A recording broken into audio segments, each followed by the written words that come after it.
Thanks for choosing this free Anfield Index podcast. If you'd prefer to listen to this or any of our other shows without adverts, then now's the time to check out Anfield Index Pro. With AI Pro, you can supercharge your entire listening experience.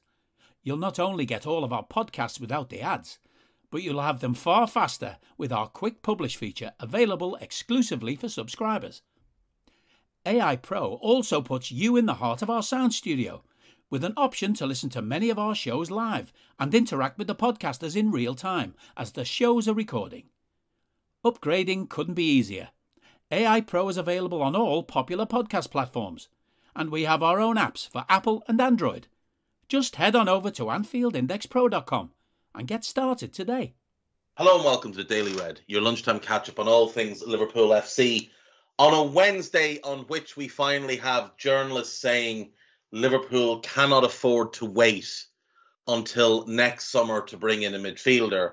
Amazing that it took this long for any of them to have the fortitude to say it, but here we are, including journalists who wrote only weeks ago that we had no major holes in the squad. So it does look like Liverpool will move. It does look like something will happen.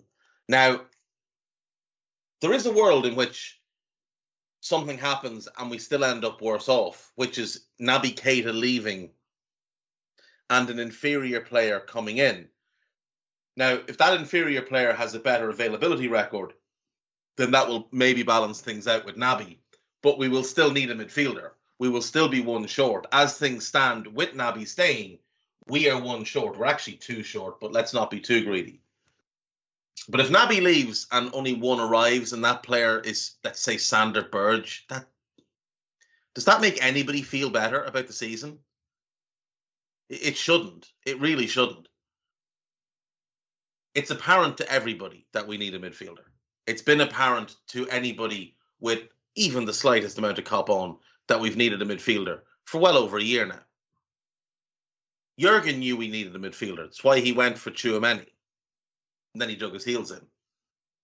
The perfect midfielder had to be brought in. Perfect midfielder doesn't exist. Not when you shop where we shop. And in truth, it probably doesn't exist anyway. Like, who would you look at in the modern game and say they're the perfect midfielder? You could look at someone like a De Bruyne, but, I mean, defensively, he has limitations. You could look at Rodri. He has limitations on the ball. He's a good passer, but he lacks a bit of pace. Not a great ball carrier at all. You know, there's no real perfect midfielder. And in terms of a perfect fit, I mean, the whole team was built with players who were imperfect fits, bar Ali, Virgil. And that's probably it. Everybody else, when they arrived, had to alter their game. Even Fabinho, who had exclusively played in a 2, had to alter his game to play in a 3. Thiago had to alter his game. Salah, Mane, Bobby, they all had to alter their games. Gini Wijnaldum altered his game massively. Andy Robertson arrived as just purely a crossing merchant. He altered his game. Matip, Konate, Jota, they've all changed their game. None of them were the perfect fit, bar Virgil and Ali. So that's just down to Klopp to coach them. And it's something he's proven over and over and over again he can do better than basically anybody on the planet. So if you give Jurgen good players, he will make them great players. If you give him average players, he'll make them good players, or at least make them look like good players by making sure the system protects their weaknesses. This is what he does. You give him great players like Virgil and Ali, he makes them the best in the world. That's what he does. And there are countless midfielders out there that you could give to Klopp and he could mould into whatever he wants them to be. The lead story on This Is Anfield today is 10 midfielders Liverpool could consider for a late summer transfer. So let's have a look at the list. Youri Tielemans is the first one up. Contract until next summer. So you would think the fee would be quite low. However, there have been some reports that Leicester are asking for an obscene figure. given he has 1 year left. I mean, if he had 3 or 4 years left, the figures would be fair enough. But 40 million for Yuri Tielemans at 1 year left just seems odd. The reports that he'd be available for 15 or 16, they also seem odd. Somewhere in that 20 to 25 range would be about fair.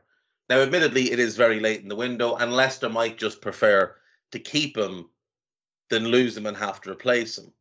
But is Tielemans the ideal fit? Ideal? No. He's not great off the ball. He's not a hugely dynamic player. But I do think you could play Yuri Tielemans on the right side of Liverpool's midfield three with Fabinho and Thiago and free him up to be more attacking. And I think he could deliver. He is a creative player. He's an exceptional shooter from range. If you give him more freedom to do that, he's a good passer. He's clever. He's very, very clever. He's very press resistant. You'd like a bit more athleticism, but he is a good player. If Liverpool signed him and kept Keita, I'd be happy enough. I would. I'd be happy enough. Fabian Ruiz. I really like this one. He's also out of contract next summer. And in recent weeks, there have been reports that he was going to go to PSG for somewhere in the region of 17 to 20 million pounds. Now, if he's available at that price, it's a no-brainer. He's 26. He's a great all-rounder. Excellent defensively. Strong on the ball. Good passer. You slot him in on the left of the midfield and move Thiago back to the right of midfield where he excelled at the end of the 2021 season. And that's something that could work. Then you have Naby as the alternative to Ruiz, Elliott as the alternative to Thiago. That makes you a lot better. Now, if it's Naby out, Ruiz in, I don't think he's as talented as Naby, but he is more effective than Naby. He's also available a lot more than Naby. But we would still be short one. We would still be short one in midfield. Konrad Laimer is also out of contract next summer. He might be the best pressing midfielder anywhere in the world. He can also play as a number 6. So he would make sense. And I wonder, could there be a Naby for Laimer swap that would work for both sides? Leipzig do want Naby back by some reports. Is he as good as Naby? No. But again, he's maybe more effective than Naby. He has had one bad injury in his career, a horrendous ankle break, but he seems to have bounced back from that very well. You'd still be in the position where you still need a midfielder, but Laimer could become a really good squad player for us to have in time. He could be a starter in the interim. And he'd give you that energy, that drive, that pressing that we do lack in midfield now. Florian Neuhaus, I have to say, I'm not keen on. We were linked a couple of years ago. He's been fairly poor since. He's 2 years left on his deal. I wouldn't be overly keen on bringing him in, to be honest. Hossein Aouar from Lyon, again out of contract next summer. I think when you look at the clubs he's been linked with, Forest, Palace, it shows how far his stock has fallen, because you go back 3 years, this kid was being linked with ourselves and with City. 2 years ago, he's been linked with Arsenal and Spurs, and now Forest and Palace. And nothing against those clubs. They're well run and they're recruiting well, but it just does show how his stock has fallen. I probably wouldn't go for him at this point. There's been question marks over his attitude and his application. The talent is undoubted, but just doesn't put it together regularly enough. Sander Berge, contract till 2024. he's good, but he's not good enough in my view. I put him in the our thing. 3 years ago, we were been linked with him and other clubs of our stature. He's been at Sheffield United now for 2.5, 3 years, and he's had a couple of injuries. I don't think he's really progressed. He has changed position, though, which is interesting. He's playing in a more attacking role. Did most of last season, and again to start this season. When we looked at him or were linked with him originally, he was a holding midfielder. So he could be a unique type of player that maybe develops into a weird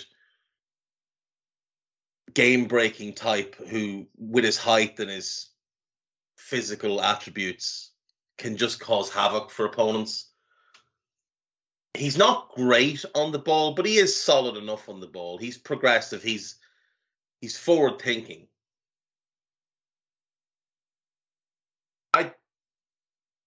If we got someone else and him, fair enough. But if it's just him, if it was Naby out and him in, I'd have to say no.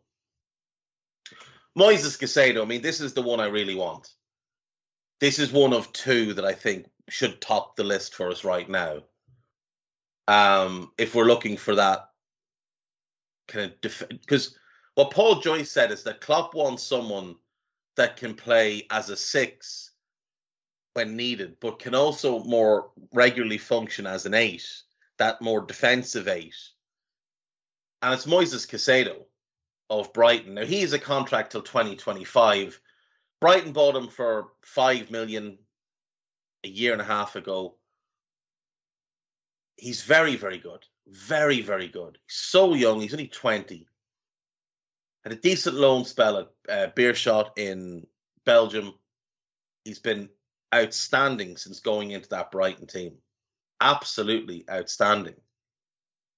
Now, the question would be, what would be the price? Would Brighton sell at this point in the window? The thing is with Brighton, every player is always for sale.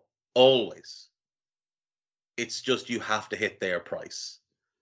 And losing him would be a blow, obviously, but the way they operate, they probably have a list of 15 midfielders that they're closely tracking should the need arise for one.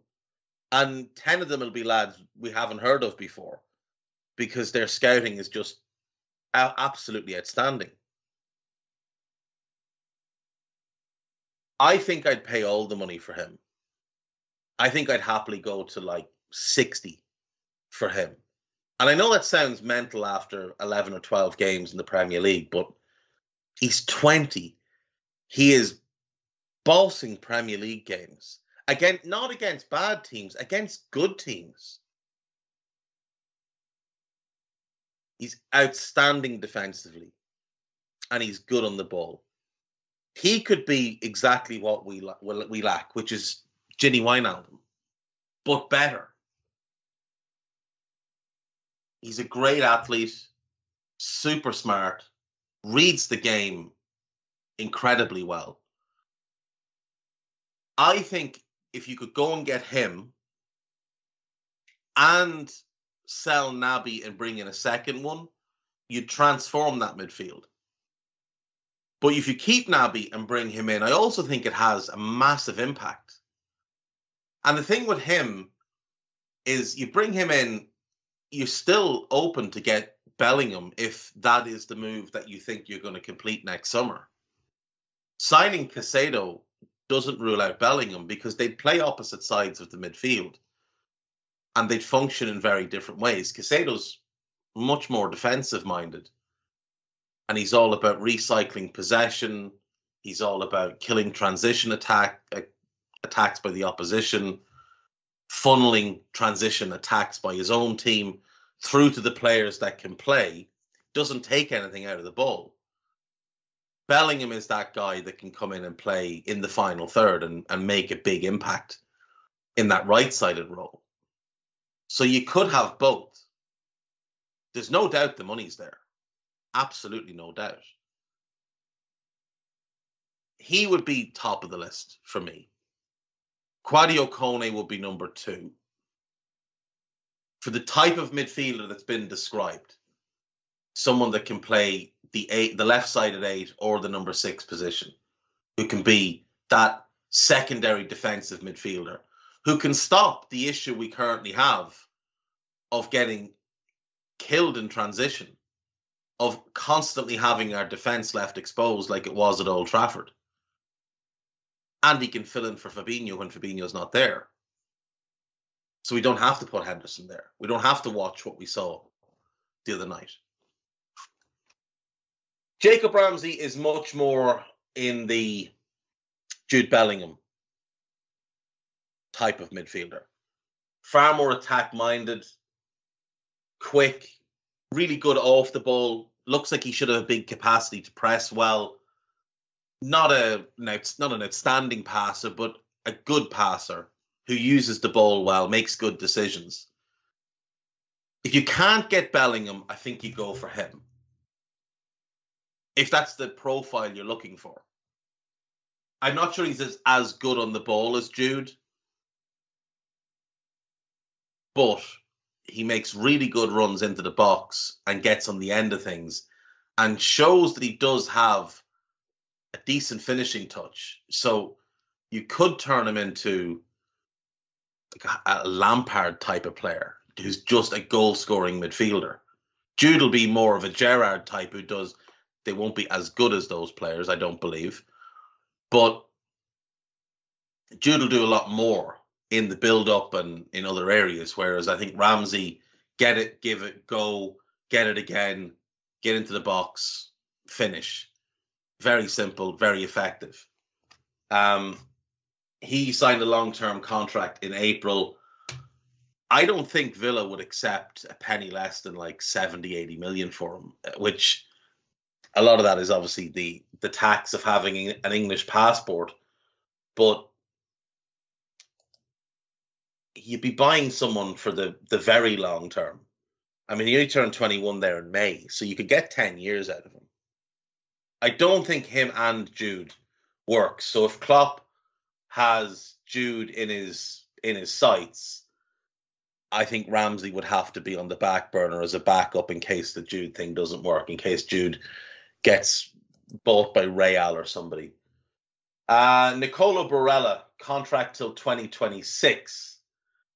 He's phenomenal. Phenomenal. And he could be whatever you want. I think if you brought him in now, he'd probably more likely play on the right-hand side of midfield and be the more attack-minded one. But with the way he plays, he could definitely play on the left side. Like, he's super competitive. He's very quick. He's very intelligent. He reads the game well. He's got good positional sense. He's very tactically switched on, like most Italian midfielders. You could make him the Thiago successor. Won't be the same type of player, obviously, because he's not a Thiago type of passer. But he does use the ball very well. I would rule him as very unlikely because I just don't think Inter will sell him. He's got 4 years left in his deal. He is the heart and soul of that team. And in many ways, he's the poster boy of the new Inter Milan. So I just don't see that one. And then there's Jude.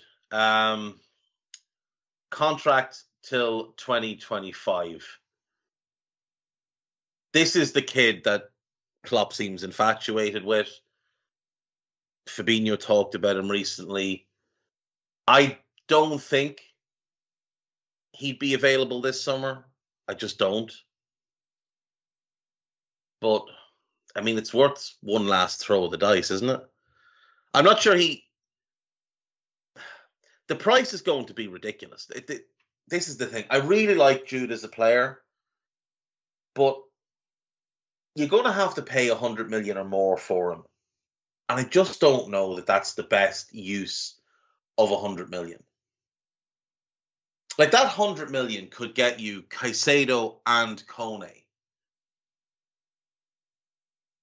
And that would give you a whole bunch of different midfield options. You could play Thiago on the right, Fab in the middle, Caicedo on the left. Thiago on the right, Fab in the middle, Kone on the left. Thiago on the right, Kone in the middle, Caicedo on the left, or you could switch those two. You could play Kone, Fabinho, and Caicedo if you just wanted to go and overrun teams. You could play Harvey Elliott on the right with Fabinho and Caicedo, Harvey Elliott with Fabinho and Kone, Harvey Elliott with Kone and Caicedo, or those two switched again. So you'd have a whole bunch of midfield options. Like you'd have 7 different options just from those 5 players.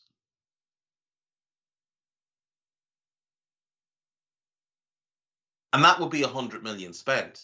The same, and you'd probably have some change. You would probably have some change left over. Whereas with Jude, I mean, you're still going to need more. Like, this is the thing. We need 2 midfielders now. Next summer, we are going to need 3 because Naby is going to go, Ox is going, and Milner has to go. Has to go.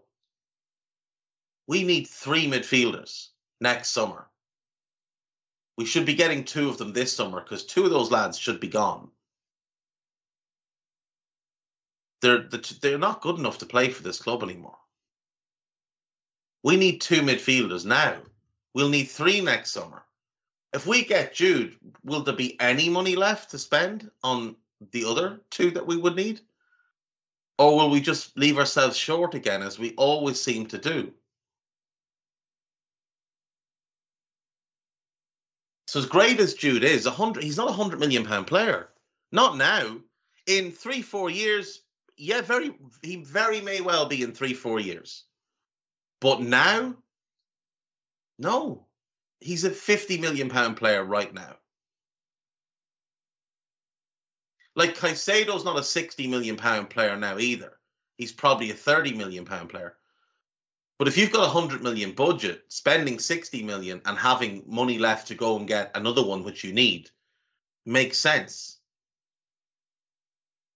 And if we bought, say, Kone and Caicedo, you could go next summer and find the 3rd midfielder that we need on a Bosman if there's no money to spend. We listed a whole bunch of players out of contract next summer. I mean, maybe you just take a gamble on Aouar as a free agent. Maybe you could bring in Lamer as a free agent, Ruiz as a free agent, Tielemans as a free agent. Maybe you go and get them next summer on a Bosman for that 3rd role. But if we're going to spend 100 million now, get 2. Don't get 1. Don't get 1. There's some other stuff on This Is Anfield regarding the United game. There will be a piece up on AnfieldIndex.com later on, hopefully, about that as well. What have we got here? Journalist details profile of interesting midfielder Jurgen Klopp wants. I assume this is the Paul Joyce thing. Yeah, Paul Joyce. What the right player with the right profile looks like is interesting. Signing a body, anybody, is nonsense. Klopp wants an 8 who can also play as a 6, but it has to be someone who can play right now and also when the cavalry returns. Yeah. Caicedo, Kone, either of them, both of them, they fit that bill. Like Amadou Onana, who just went to Everton, he would have fit the bill. Matheus Nunes would have fit the bill. There have been midfielders out there all summer. A bunch of them have already moved. There's a bunch left.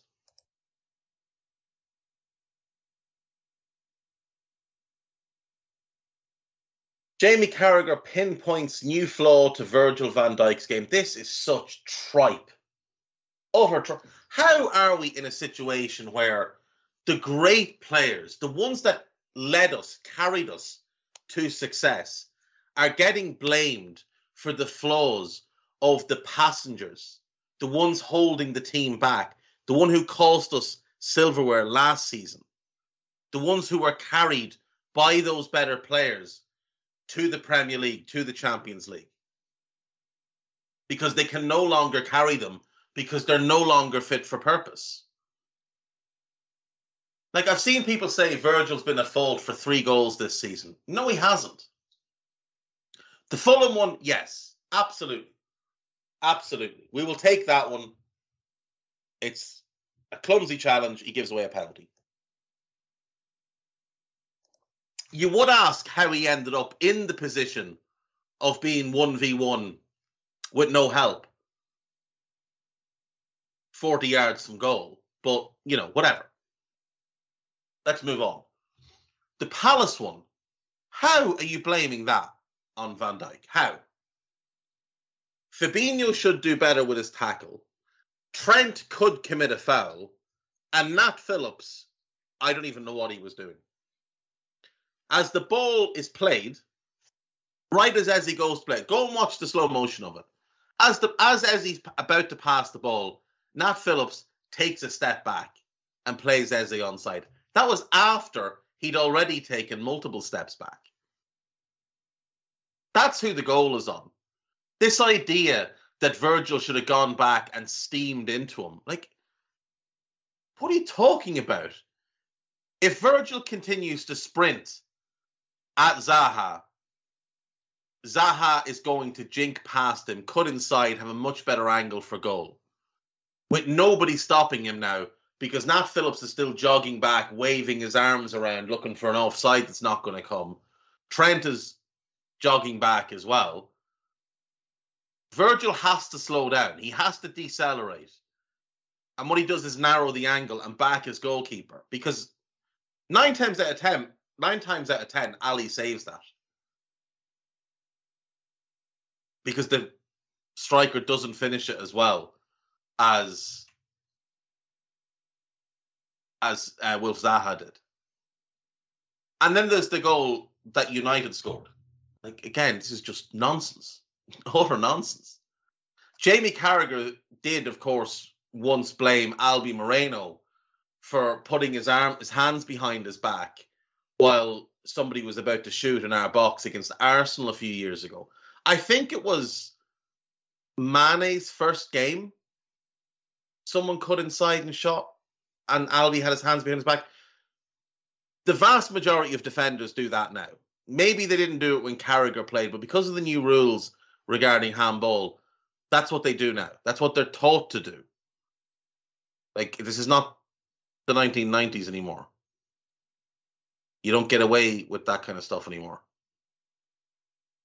So let's look at that United goal. Liverpool have the ball on the edge of the United penalty area. The ball drops out of the air to Liverpool's captain. One-time Footballer of the Year, apparently. And rather than take a touch and turn into the enormous patch of grass beside him, he wellies the ball up in the air. Then he goes to chase the ball. The ball bounces, and it's between him and Jadon Sancho, and he pulls out of it. He could go in full-blooded, and he would have won that challenge because Jadon Sancho comes up to his elbow. But he pulled out of it. And then, rather than do the smart thing and just foul Sancho, just grab him, he proceeds to run back, waving his arms at whatever it was he was waving his arms at. The ball gets put into our area. We manage to get back into position, regain our defensive shape with our back four, and our midfield is all at sea. Then the midfield arrives, and Milner is in the wrong position. Harvey's where you would want him to be, and Henderson is marking Bruno, and he's in the centre of the box. And then he wanders off from there, leaving Bruno and this massive space in the centre of our box, in front of our back line. The ball gets played into that space. Trent begins to walk across the penalty area. Sancho goes to shoot. Virgil is blocking the middle of the goal. James Milner comes in And if he stands up, he blocks the shot to Sancho's left of the goal as he looks at it, where the ball ended up. Milner blocks that if he stays on his feet. And Alisson has the right side covered. Instead, Milner dives in. Why he dives in, I don't know. Klopp coming out and saying it was a good thing is absolutely mind-numbing. What are you leaving your feet for in that situation? Why are you leaving your feet? What are you doing? You're 36 years of age. You've been playing in the league for 20 years. Has nobody ever told you not to leave your feet in the box? Sancho makes him look like a mug. And now Sancho has Virgil in front of him and Ali, who bit on the dummy, diving to the opposite side. Trent realizes that now he has to run, tries to run, and Sancho finishes. Now, the criticism of Virgil, and according to James Milner, noted defender, is that when Milner dives in, Virgil should follow up. There's just no logic there. There's no logic there at all. What Virgil does is he gives Sancho one option. Shoot. That ends one of two ways. He scores or he doesn't score. 50-50. If Virgil presses him, he could get dribbled past, giving Sancho an easier unopposed shot on goal. He could get dribbled past and foul Sancho, giving United a penalty and potentially getting Virgil a red card. The shot could hit Virgil and go in. He could play the very simple ball to Bruno. The ball to Bruno's not on. Even though Virgil's not marking Bruno, he's still in a position that if Sancho tries to fire that ball in, Virgil can react to it. If Virgil steps out, he can no longer react to that pass, and that's a simple tap-in for Bruno.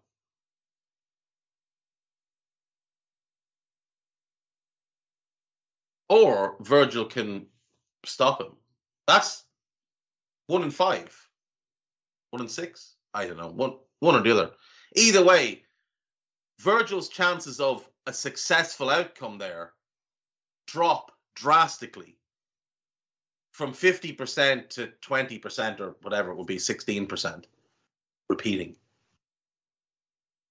It's absolutely ridiculous. Just like, I know some people used to fawn and fondle themselves over John Terry heroically flinging himself in front of balls and getting hit in the face repeatedly with shots. But for every time that worked, it didn't work 4 other times. You'll find plenty of goals conceded by Chelsea or any of these other teams that had these blood and thunder idiots in defence, where they leave their feet and dive in and just get jinked one side, they pull someone down, they do something stupid. Or it hits their arm and they get away with it, which they wouldn't get away with now. John Terry was one of the best goalkeepers the Premier League ever saw. Throwing his arms around and getting away with it repeatedly. Wouldn't get away with it now. Just wouldn't. Virgil grew up watching Nesta, Koeman, Rijkaard.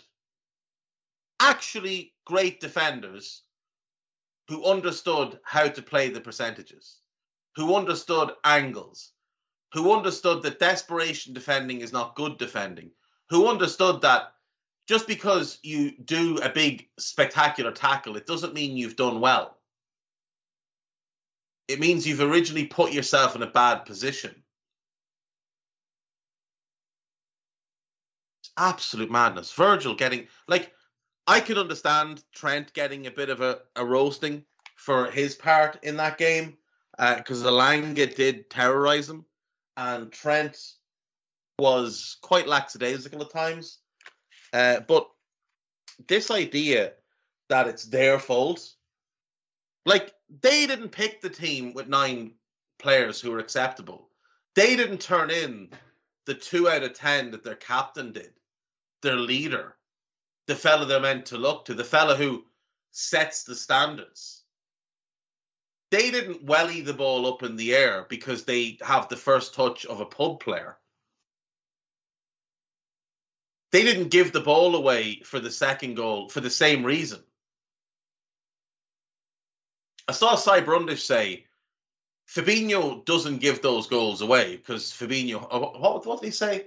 If he just had a first touch like a footballer, like say Fabinho, if he just had a first touch like a footballer, neither goal happens.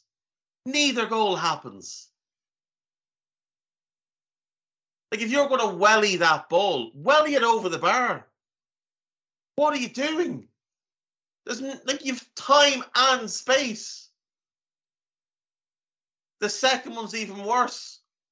You're alone in the centre circle. There's nobody near you. You don't actually even need to touch the ball if you don't want to. Let it go. Ugh. But this crap where people are now looking to blame Virgil, Trent. I saw some people blame Salah, Ali, just because they're scared to point out what the actual problem is or who the actual problem is. Like, grow up. Call a spade a spade. The captain of Liverpool Football Club is not good enough to play for Liverpool Football Club. Simple as that. He can't play as an 8. We've seen it. Not last season. For years. We've seen it. He can't play as an 8. He can do a job as a 6 against certain teams. Crap teams that we outnumber in midfield who won't attack to the centre of the park.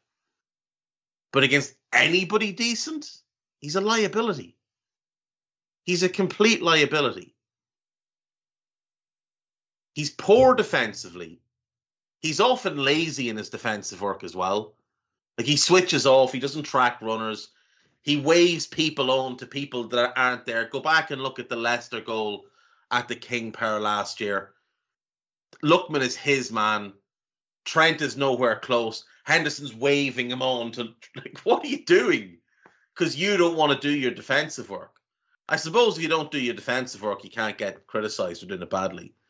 And he's just not good enough on the ball. Like, he's terrified when he's pressed. He hides from the ball at times. His first touch is awful. Awful. He plays with far too much fear. Maybe that's the weight of the armband. I don't know. Maybe it is. But he plays with far too much fear on the ball.